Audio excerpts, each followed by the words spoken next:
This is my final project. I did it on a disease called systemic capillary leak syndrome. I chose to do this disease because my mother had it and has struggled to survive this past year and came out on top, which is something that normally doesn't happen with a disease like this. Um, I wanted to raise awareness about it, and that's why I chose it, because someone needed to tell my mom's story.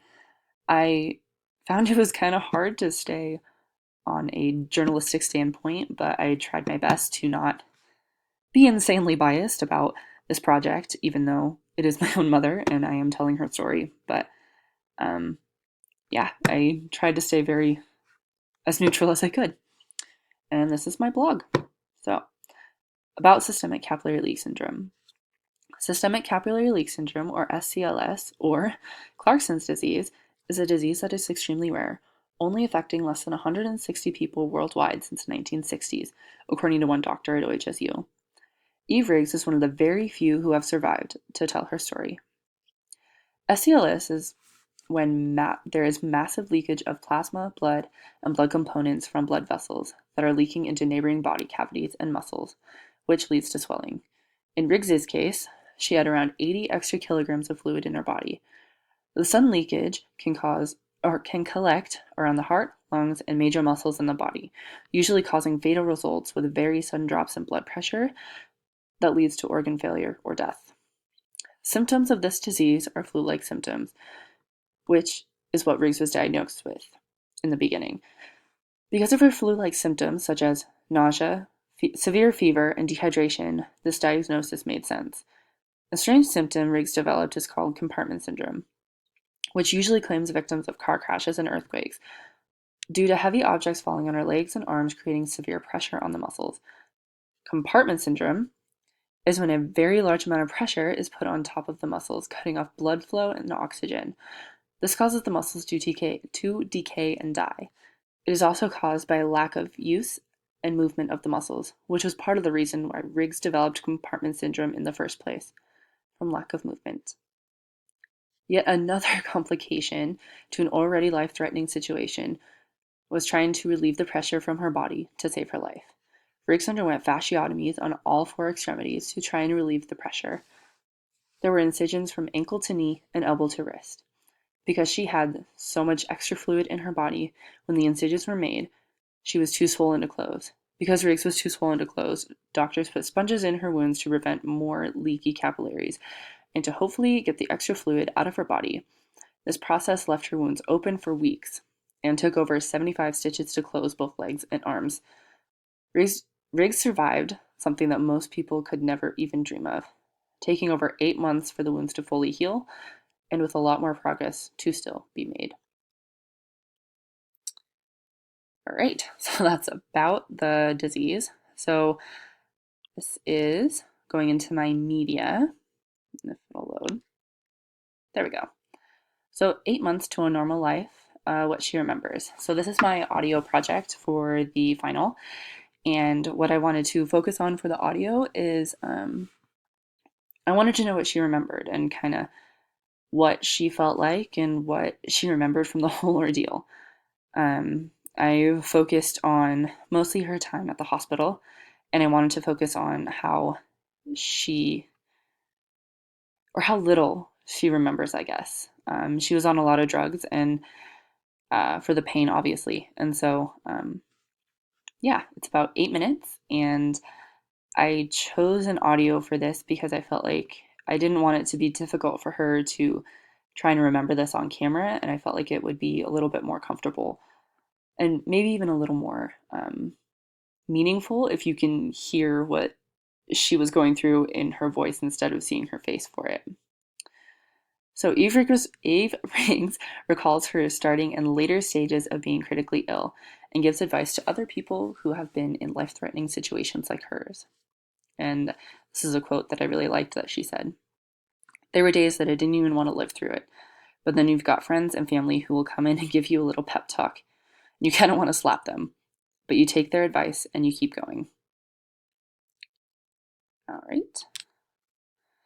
My next post is From Surgery to Healing, which this contains some pretty graphic images, so Professor Civic, if you have a weak stomach, look away for probably about the next minute, so I'm sorry. um, so after battling for her life and having multiple surgeries on all four extremities, spending weeks in the hospital in ICU, she survives with the scars that tell the tale. When Riggs was sick, she had around 80 extra kilograms of fluid in her body, making her swell up. This was caused by the systemic capillary leak syndrome. Because of the extra fluid restricting her from moving, she developed rhabdomyolysis, which is the decay and breakdown of muscles. She also developed compartment syndrome, which is caused by severe pressure buildup in the muscles. Because of this extra fluid, or because of all the extra fluids and decayed muscles in her body, the doctors had to perform fasciotomies on all of her legs and arms to relieve the pressure, which is the result of most of the wounds you see here.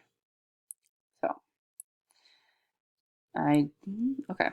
So this is the first image is the outside of her leg after the sponges were removed, probably a couple weeks after the sponges were removed.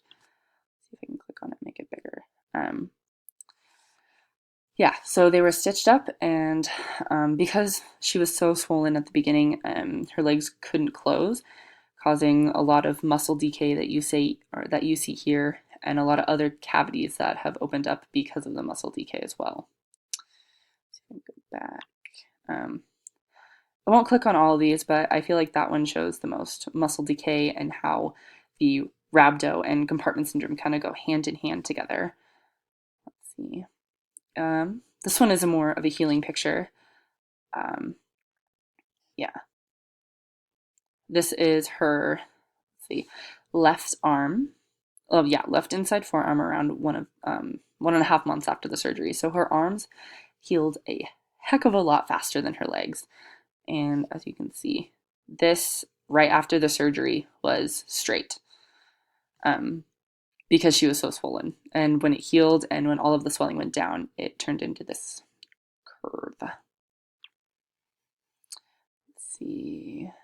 She continues to heal and almost healed wounds. This is the top of her leg and her lower leg, where we see in a previous photo that she had infections, and as they were slowly closing around 8 months later, the previous images were from around March. This is August. So kind of crazy. So therapy, the road to recovery. I chose a video to show her therapy because you can't see therapy in an audio, and I wanted to show her process of recovery. I want to know what she did and what she still does to get better. I wanted to know what she wanted to get to and how she did it. So, through physical and occupational therapy, Riggs is regaining functions of her normal life back. By going to physical therapy, she is rebuilding lost muscles and reshaping her body to be highly functioning again. Through occupational therapy, she continues to work on making everyday activities less of a struggle and more of a force of habit, such as being able to grip a coffee cup.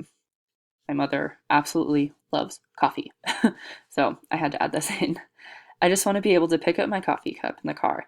It's very difficult to reach across my body with my left arm while driving to have to pick up my coffee.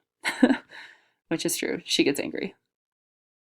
And my last post is daily life now. I kind of wanted to show how she goes about her day, what she does, and how she's using therapy to be able to function.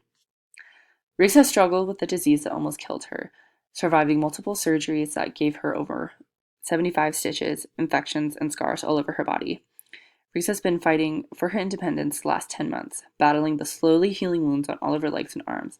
But with therapy, a supporting family, and determination, Riggs is getting her life back to as close as to where it was before as she can.